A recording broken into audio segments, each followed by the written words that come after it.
بسم اللہ الرحمن الرحیم اللہم صلی علی محمد وآل محمد وعجل فرجہم۔ ناظرین محترم، ماہ رجب کی پہلی شب جمعہ جسے لیلۃ الرغائب کے نام سے یاد کیا جاتا ہے، یہ رغبتوں والی رات ہے، یہ بڑی عظیم رات ہے اور ہمیں چاہیے کہ اس رات سے بھرپور فائدہ اٹھائیں، چونکہ رغبتوں کی رات ہے۔ مطلب یہ ہے کہ پروردگار کی طرف انسان رغبت کرے تاکہ اس کی رحمت کو حاصل کر سکے۔ یہ ماہ رجب کی پہلی شب جمعہ ہے اور اس رات سے بہترین استفادہ کرنے کا جو طریقہ ہے وہ یہ ہے کہ آپ یوم جمعرات کا روزہ رکھیں۔ جب آپ جمعرات کا روزہ رکھیں گے تو آنے والی جو شب ہوگی وہ ویسے بھی شب جمعہ ہے اور ماہ رجب کی پہلی شب جمعہ ہے اور رغبتوں والی رات ہے۔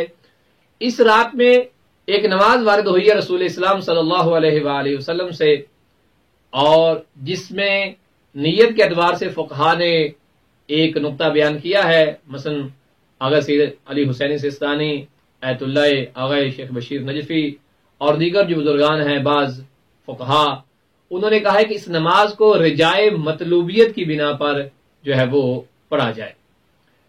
اب اس نماز کا طریقہ کار کیا ہے اور اس نماز کے پڑھنے کے فوائد کیا ہیں جو نماز آپ نے رغبتوں والی رات یعنی ماہ رجب کی پہلی شب جمعہ کو انجام دینی۔ میں پھر دہرا دوں کہ ماہ رجب کی پہلی جو جمعرات ہوگی اس کا روزہ رکھیں گے اور آنے والی جو شب ہوگی وہی لیلۃ الرغائب یعنی رغبتوں والی رات ہوگی۔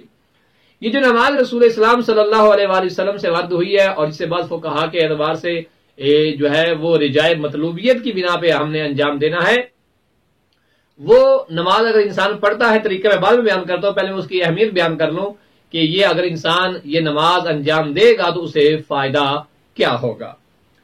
تو یہ نماز بحکم خدا جب انسان دنیا سے رخصت ہوتا ہے، قبر میں چلا جائے گا، تو خدا کے حکم سے پہلی رات ہی یہ نماز انسان کی قبر میں داخل ہو جائے گی۔ ایک خوبصورت چہرے والا فرد، ایک خوبصورت بدن والے فرد کی شکل میں ایک بہترین خوبصورت شکل ہوگی اس نماز کی کہ جو قبر کی پہلی رات ہی انسان کے لیے محبت اور شفقت کا پیغام ہوگی پروردگار کی طرف سے۔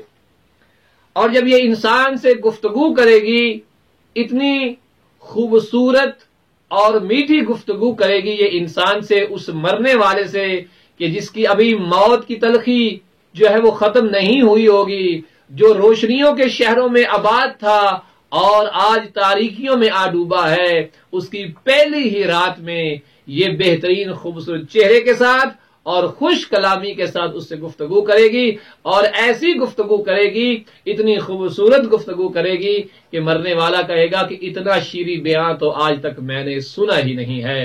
اور یہ کسے نصیب ہوگی؟ جو لیلۃ الرغائب یعنی رغبتوں والی رات میں اس نماز سے استفادہ کرے۔ اور یہ نماز جس فرد نے پڑھی ہوگی اس سے قبر میں جا کے مخاطب ہو کے کہے گی، اے میرے حبیب، خوشخبری ہے تیرے لیے کہ پروردگار نے ہر طرح کی تنگی اور سختی سے تجھے نجات دے دی ہے۔ وہ شخص پوچھے گا کہ تو کون ہے؟ خدا کی قسم میں نے تجھ سے خوبصورت اور شیریں کلام اور بہترین خوشبو والا کلام جو ہے وہ آج تک سنا ہی نہ تھا۔ تو وہاں یہ نماز یہ کہتی ہوئی جواب دے گی کہ میں تیری وہی نماز ہوں، اسی نماز کا ثواب ہے کہ جو تو نے فلاں ماہ میں فلاں سال انجام دی تھی۔ یعنی وہاں یہ کہے گی کہ میں لیلۃ الرغائب کی راتوں میں پڑھی جانے والی وہی نماز ہوں کہ جو رسول اسلام صلی اللہ علیہ وآلہ وسلم کی تعلیم کردہ نماز تھی اور تو نے انجام دی تھی۔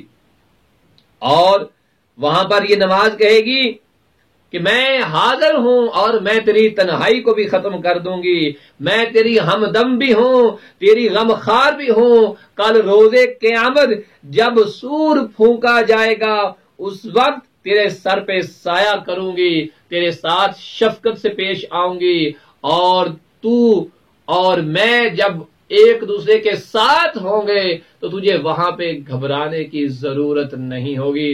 ناظرین محترم، کوشش کیجئے گا کہ اس نماز کو ضرور انجام دیجیے گا۔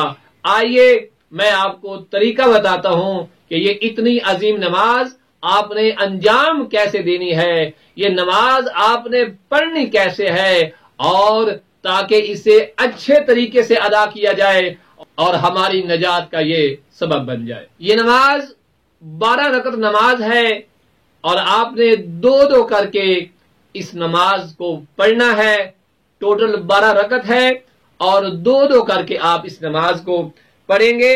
اور یہ بات یاد رہے کہ یہ نماز شب جمعہ، جو اول شب جمعہ ہوگی، اس کو پڑھنی ہے، اور مغرب اور عشاء کی نماز کے درمیان میں پڑھنی ہے، اور 2 کر کے آپ نے یہ پڑھنی ہے۔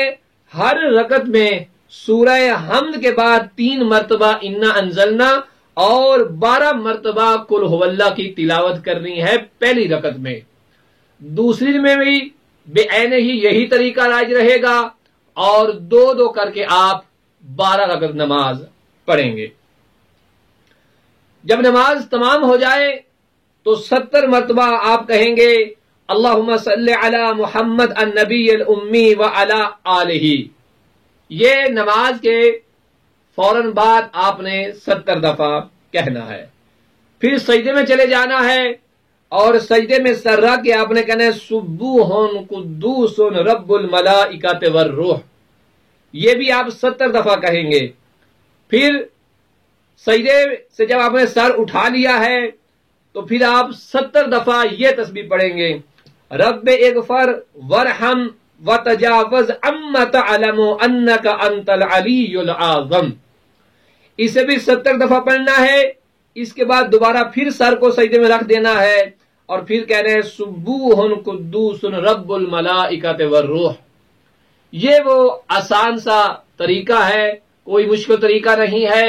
اسے آپ مفاتیح الجنان پہ دیکھ کر بھی انجام دے سکتے ہیں، کوئی اور اعمال کی کتاب ہے تب بھی انجام دے سکتے ہیں، موبائل سے نکال کر بھی آپ اس کو پڑھ سکتے ہیں۔ ضروری نہیں ہے کہ آپ اس کو زبانی ہی پڑھیں۔